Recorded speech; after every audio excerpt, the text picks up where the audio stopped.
Sur InfoLive TV, les informations vous sont présentées par Benny Sambert.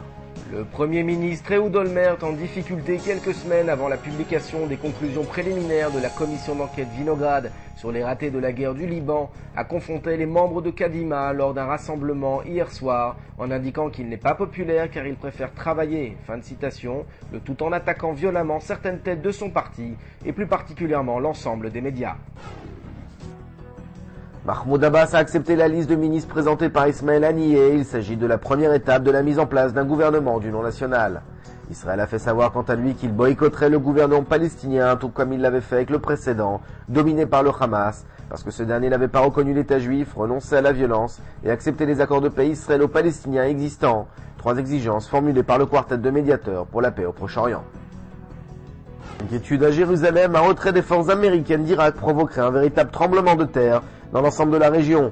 C'est ce que rapporte un document présenté au Premier ministre israélien. Selon ce rapport, le régime hachémite en Jordanie serait le premier visé et tomberait en cas de retrait américain pour laisser place à un régime islamiste extrémiste sous la coupe de Téhéran. Le président Moshe Katsav, qui fait l'objet d'une inculpation dans plusieurs affaires de viol et de harcèlement sexuel et qui a été démis de ses fonctions temporairement, prépare sa défense. Il a créé une association espérant récolter des fonds en s'adressant principalement à la communauté juive d'Iran. Refermons cette édition par un mot de sport. Le Maccabi Haïfa a été battu à plate couture 4-0 par l'Espagnol Barcelone dans le cadre du match retour des 8e de finale de la Coupe de l'UEFA. Retrouvez également les premières images des fouilles archéologiques du village arabe de Chouafat dans le nord de Jérusalem.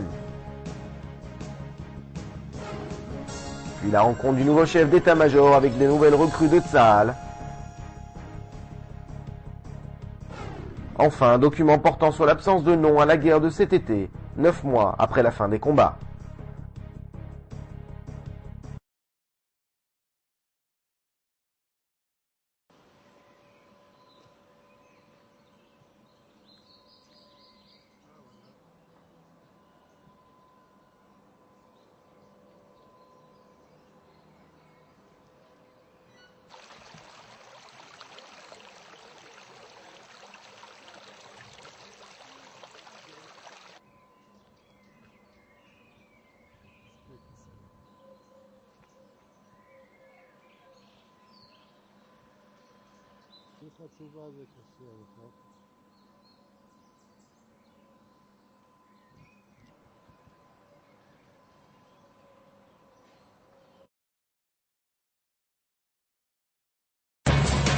Aujourd'hui, le monde entier parle d'Israël.